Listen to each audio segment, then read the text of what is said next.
Hi, everyone. Hi. Welcome back.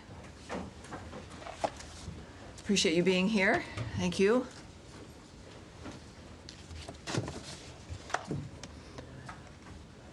Everyone's set? We're good? Great. Welcome aboard, everyone. Thank you again for being here. For generations, the Middle East has been dealing with the world's largest state sponsor of terrorism, with the attack on Israel on October 7th by Hamas, reminding us of what's at stake. Due to the wisdom of the American people, President Trump's election to a second term has offered the world a chance to see an American leader committed to solving many of the world's existential threats with determination. Now, as the conflict between Israel and Iran continues, President Trump has also been clear that Iran cannot have a nuclear weapon. Secretary of State Marco Rubio has also stated that fact, as he has traveled the world working to implement President Trump's vision of peace and security.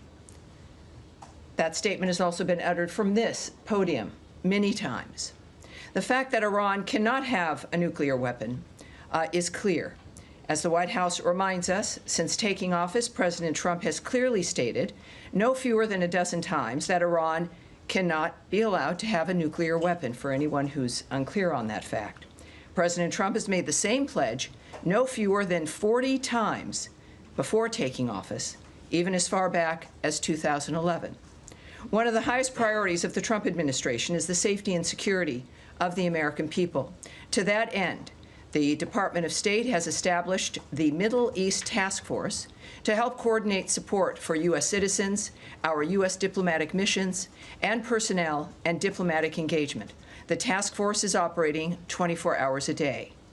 Over the past week, to help keep U.S. citizens informed, we have issued more than 30 security alerts to countries in the region and updated the travel advisories for Iraq and Israel. We remind U.S. citizens not to travel to Israel or Iraq and not to travel to Iran under any circumstances. We continue to monitor the complex and rapidly evolving situation on the ground as we continue to assess and address the needs of U.S. citizens. We urge all U.S. citizens to regularly visit travel.state.gov for the latest travel advisories and security updates, and to enroll in the Smart Traveler Enrollment Program, also known as Dept, to receive timely alerts and guidance from the State Department. For Americans needing assistance, and there we have a bit of the website there for you, call +1 202 501 4444.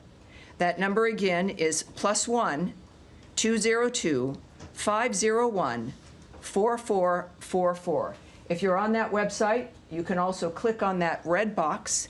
It will take you to a page where you can search for the embassy of your interest, where you are, where you would like to connect to be able to get help from the embassy in the country where you are. And of course, the number's there as well for your closest U.S. embassy. I also want to add a couple other things here as we're dealing with this. It is certainly a rapidly evolving dynamic, but to conclude the topper here today, I want to recognize the State Department and other U.S. government teams around the world working under threat on behalf of the American people, particularly those in Israel and Ukraine, who spent another night sheltering in bunkers as they came under attack. Our priority is the safety of Americans overseas and here at home. It is the priority of Secretary Marco Rubio.